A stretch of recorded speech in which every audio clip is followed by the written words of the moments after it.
علیہ وسلم نے صحابہ سے فرمایا کہ رمضان کا مہینہ آ رہا ہے، 7 باتیں فرمائیں، 7 باتیں فرمائیں۔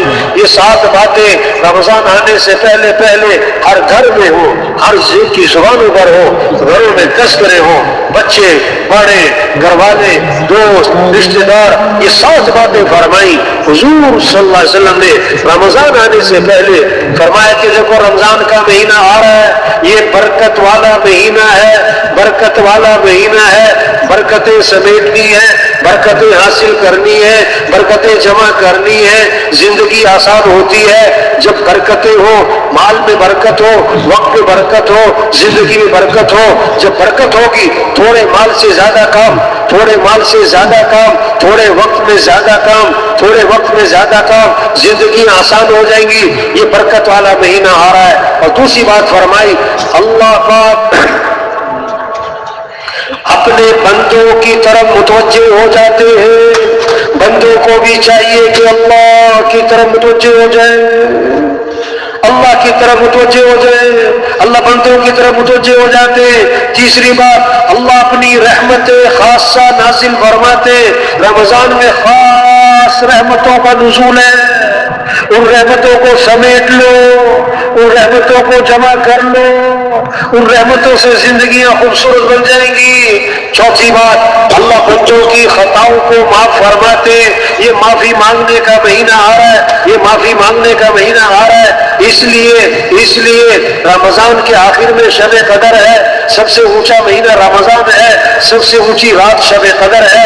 شب قدر میں کیا دعا سکھائی؟ یہ نہیں کہ اللہ میں نے بڑے روزے رکھے ہیں قبول فرما، بڑی تراویح پڑھی قبول فرما، بڑے قرآن ختم کیے۔ نہ نہ نہ نہ نہ، رمضان کا آخر ہے، شب قدر کی رات ہے۔ کیا دعا سکھائی؟ اللہم انک عفو تحب العفو فاعف عنی۔ اے اللہ تو معاف کرنے والا ہے، معافی کو پسند فرماتا ہے، تو مجھے کیا کر دے؟ معاف کر دے، بس معاف کر دے۔ ہاں، اللہ کو بندے کا معافی مانگنا بڑا ہی پسند ہے، اللہ کو بندے کا معافی مانگنا بڑا ہی پسند ہے۔ اللہ چاہتا ہے بندہ کیا کرے؟ معافیاں مانگے، معافیاں مانگے۔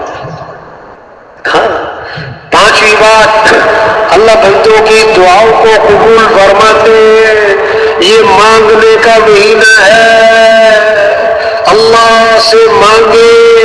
ہم اللہ کے محتاج ہیں، کروڑوں کمانے کے باوجود اللہ کے محتاج ہیں، بڑے افسر بننے کے باوجود اللہ کے محتاج ہیں، بڑے ڈاکٹر بننے کے باوجود ہم صحت میں اللہ کے محتاج ہیں۔ اللہ کو پسند ہے کہ اللہ سے مانگا جائے، اللہ کو پسند ہے کہ اللہ سے مانگا جائے۔ جو اللہ سے مانگتا نہیں اللہ اس سے ناراض ہو جاتے ہیں۔ یہ رمضان کا مہینہ، مانگو اللہ سے، سحری کا وقت کہ مانگو اللہ سے، افطاری کا وقت کہ مانگو اللہ سے، کہ روزے دار کی دعائیں قبول ہوتی ہے۔ رمضان کا مہینہ شروع ہوتا ہے، اللہ عرش اٹھانے والے فرشتوں سے فرماتے اپنی اپنی عبادت چھوڑ دو، اب تمہارا ایک ہی کام ہے، روزے داروں کی دعاؤں پر آمین کہتے رہو۔ ہاں، مانگنے کا مہینہ ہے، سارا دن روزہ ہے اور بھوک لگی ہوئی ہے اور پیاس لگی ہوئی ہے اور زبان خشک ہوئی ہوئی ہے، ہونٹ خشک ہوئے ہوئے ہیں اور جناب کمزوری محسوس ہو رہی ہے۔ اب افطاری کا وقت ہے، اب اللہ کے سامنے ہاتھ اٹھائے ہیں اور اللہ سے مانگ رہا ہے۔ جو کام پیسوں سے نہیں ہوتے، دوائیوں سے نہیں ہوتے، حکومتوں سے نہیں ہوتے، اللہ وہ کام دعاؤں پہ کر دیں گے۔ وہ کام کس پہ کر دیں گے؟ تو مانگنے کا مہینہ۔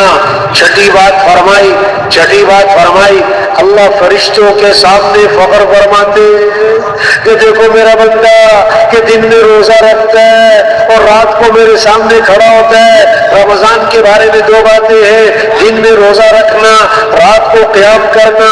حدیث میں آتا ہے جو دن میں روزہ رکھے رات کو قیام کرے اللہ اس کے گناہوں کو معاف فرما دے گا۔ ہاں، قیام، اللہ کے سامنے قیام۔ ہاں، دیکھو عقل کا تقاضا پتہ کیا تھا کہ رمضان گرمی میں آئے تو دن چھوٹے ہو، رمضان سردی میں آئے تو دن بڑے ہو۔ اللہ نے کیا کیا؟ گرمی میں رمضان دن بھی لمبے، سردی میں رمضان دن بھی چھوٹے۔ اللہ دیکھنا چاہتے کہ یہ گرمی سردی کے چکر میں یہ حکم پورا کرنا چاہتے ہیں. ہم تو حکم پورا کریں گے، چاہے دن چھوٹا ہو چاہے دن بڑا ہو، چاہے گرمی ہو چاہے سردی ہو. اچھا عقل کا تقاضا کیا تھا کہ سارا دن روزہ رکھا ہے تو عشاء کی نماز کیا ہو جائے مختصر. آپ سفر پہ جا رہے ہیں تو سفر میں کیا ہے 4 فرض کے بجائے کہ 2 فرض پڑھ لو، سنت نوافل ویسے ہی معاف ہو گئے کیونکہ سفر میں مشقت ہے تو روزے میں تو مشقت ہے تو عشاء کی نماز مختصر. نہیں نہیں نہیں نہیں، کیا ہوا کہ دن میں روزہ رکھو اور رات کو اللہ کے سامنے کیا ہو، قیام تراویح پڑھو. اللہ فرشتوں کے سامنے فخر فرماتے دیکھو اسے بھوک لگی ہے اور پیاس لگی ہے اور کھانا پانی اس کے سامنے ہے اور کوئی اسے دیکھ نہیں رہا، میری وجہ سے اس نے کھانا پینا چھوڑا ہوا ہے. 7ویں بات فرمائی، اللہ تمہارے تنافس کو نیکیوں میں ایک دوسرے سے آگے بڑھنا اس کو دیکھنا چاہتے ہیں. رمضان اس لیے نیکیوں میں دوڑ لگاؤ، اعمال میں دوڑ لگاؤ، رمضان میں کثرت کرو. 4 چیزوں کی حدیث میں آتا ہے، 4 چیزوں کی کثرت کرو رمضان میں.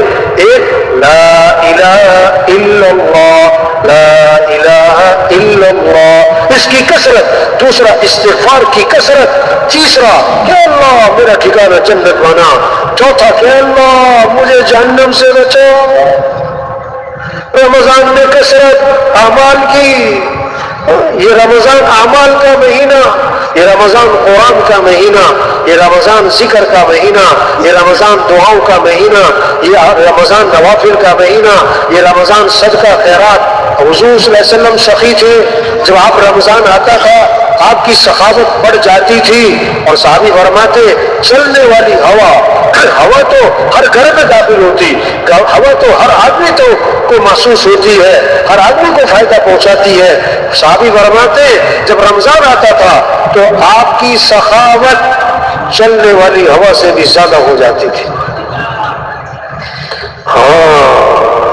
تو اللہ تمہارے تنافس کو دیکھنا چاہتے، بس اللہ کو اپنی نیکی دکھلاؤ. یہ 7 باتیں فرما کر حضور صلی اللہ علیہ وسلم نے ایک بڑی سخت بات فرمائی.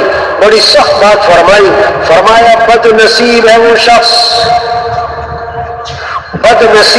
شخص جو اس مہینے میں بھی اللہ کی رحمت سے محروم رہ جائے. بد نصیب ہے وہ شخص جو اس مہینے میں بھی اللہ کی رحمت سے محروم رہ جائے. تو رمضان جیسا مہینہ آیا، برکت والا، رحمت والا، مغفرت والا، اعمال والا، دعاؤں والا. شیاطین قید ہو گئے، جہنم کے دروازے بند ہو گئے، جنت کے دروازے کھول دیے گئے. فرض کا ثواب 70 گنا، نفل کا ثواب فرض کے برابر. اتنی خیروں والا مہینہ آیا اور چلا گیا اور اس کی زندگی میں کوئی تبدیلی نہ آئی. اس نے پھر بھی گناہوں کو نہ چھوڑا، وہ پھر بھی مسجد میں نہ آیا، پھر بھی اس نے اللہ کی طرف متوجہ نہ ہوا. فرمایا بد نصیب ہے وہ شخص. تو رمضان آ رہا ہے بھائی، ہر سال آتا ہے اور چلا جاتا ہے. اس سال بھی آ رہا ہے، چلا جائے گا اور اگلے سال بھی آئے گا. ہم ہوں گے کہ نہیں یہ کوئی پتہ نہیں. یہ فضا بنے، یہ محنت ہے، اعمال کا شوق، نماز کا، رمضان میں روزہ، اللہ نے مال دیا تو اللہ کے راستے میں خرچ کرنے کا شوق، خواہشات پوری کرنے کا نہیں، بڑے بڑے گھر بنانے کا نہیں. صحابہ کے پاس مال آیا تو اللہ کے راستے میں خرچ کیا، اللہ کے راستے میں خرچ کیا. حدیث میں آتا ہے جس مال کی زکات نہ دی جائے گی وہ مال گنجا صاحب بنا کر قیامت کے دن اسے گلے میں توپ ڈالا جائے گا اور ڈسے گا کہ میں ہی تیرا مال ہوں، میں ہی تیرا خزانہ ہوں. اللہ فرماتے آدم کے بیٹے جو تیرے پاس ہے اس کو میرے خزانے میں جمع کرا دے، اس میں آگ نہیں لگتی، اس میں چوری نہیں ہوتی، اس میں کوئی نقصان نہیں ہوتا، اور میں اس دن تجھے واپس کر دوں گا جس دن تو اس کا سب سے زیادہ محتاج ہوگا. اللہ نے مال دیا، اللہ کے راستے میں خرچ کرنا ہے، زکات دینا ہے. زکات کے علاوہ 6 مصرف بتائے. زکوٰۃ کے علاوہ 6 مصرف بتائے، نماز کی رکعتوں کی تعداد نہیں بتائی، قرآن میں تفصیل نہیں بتائی، لیکن مال کہاں خرچ کرنا ہے اس کی تفصیل قرآن بتاتا ہے کہ مال کہاں خرچ کرو۔ وَآتَ الْمَالَ عَلَىٰ حُبِّهِ ذَوِي الْقُرْبَىٰ وَالْيَتَامَىٰ وَالْمَسَاكِينِ وَابْنَ السَّبِيلِ وَالسَّائِلِينَ وَفِي الرِّقَابِ، 6 مصرف بتائے۔